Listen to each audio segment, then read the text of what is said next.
आपको बहुत धक्का लगे होंगे, बहुत चोट भी लगी हुई होगी, थोड़ी मोड़ी चोट लगी होगी, पर आपने अपनी श्रद्धा नहीं खोई, समर्पण नहीं खोया। धन्य है आपकी श्रद्धा, धन्य है आपकी आस्था। हम बार बार आपको धन्यवाद कर रहे हैं। आज कुछ भी बोलने का मन नहीं हो रहा, मन ये कह रहा पद यात्रा तो हो गई, पर जिसके लिए पद यात्रा की क्या वो हो गया?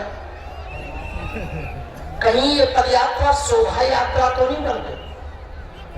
कहीं ये पद यात्रा केवल कलश यात्रा जैसी तो नहीं रह गई? जो इन संतों ने त्याग किया, कुछ बद्रीनाथ वाले महाराज जी और हनुमानगढ़ी बाबा को तो सब जानते हैं, लेकिन वर्तमान में जिनके कारण सबसे ज्यादा हनुमानगढ़ी की याद आ रही तो वो है महंत पूज्य श्री राजूदास जी महाराज। इन सब संतों ने बड़ा कष्ट सहा, छोटे छोटे बालकों ने कष्ट सहा, धक्के खा गए फिर भी उठे।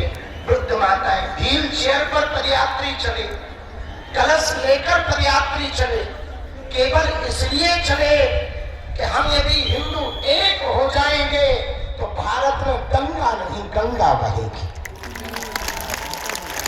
और एक बात कहे, हम थके नहीं हैं, बस थोड़ा सा सोच रहे हैं कि अब ये तो हो गया, अब आगे क्या करना है उसकी तैयारी कर रहे हैं।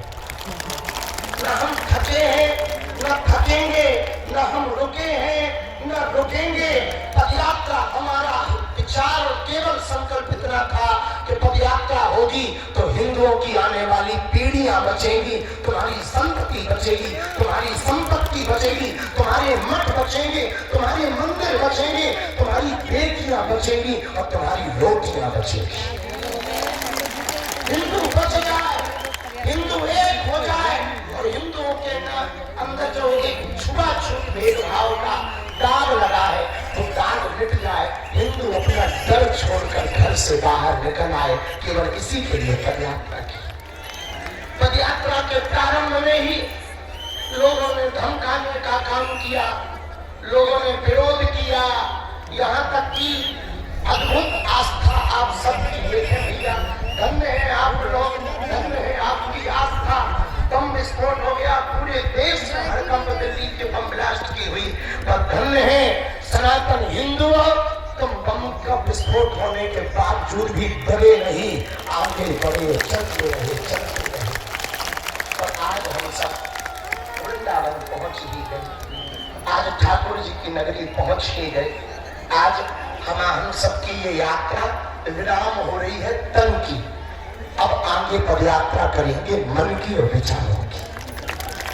जब घर जाएंगे तो केवल ताली बजाकर सेल्फी खींचकर नहीं जाएंगे, घर जाएंगे तो 5 प्रण लेकर जाएंगे। कितने प्रण? जरा जोर से बोलो, कितने प्रण लेकर जाओगे? कौन कौन लेकर जाएगा? हाथ उठाओ। पक्का 5 प्रण लेकर के जाना है। पहला प्रण है जुड़ो और जोड़ो, जुड़ो और जुड़ो और जरा जोर से बोलो, जुड़ो और पूछो कैसे? आप तो सनातनी है ही है, आप तो हिंदुत्ववादी है ही है, अपने 5 परिवारों को भी कट्टर हिंदू कट्टर सनातनी बनाना है। 5 रिश्तेदार या 5 मित्रों को। दूसरा प्रण भगवा अभियान। क्या? भगवा अभियान। अपने हर घर के बाहर जो आप ये धर्म ध्वज लेकर आए हैं, जो लेकर आए वो लेकर जाना, अपने घर पर लगाना और सबको बताना ये वही धर्म ध्वज है। हिंदुओं की एकता की ताकत जब सड़कों पर लहरा रही थी, ये धर्म भी सब लहरा रहा। अथवा जिन पर नहीं है वो ले लेना। तीसरा प्रण, ये दूसरा मानोगे? अरे जरा जोर से तो बोलो। पक्का? 5वें में अब तीसरा प्रण। तीसरा प्रण भी मानना बहुत जरूरी है। मात्र 5 मान लो तो भैया अपनी पदयात्रा सफल हो जाए। तीसरा प्रण है साधु संतों का कमंडल और बागेश्वर धाम का मंडल। जब जब देश के हिंदुओं पर खतरा आएगा सबसे आगे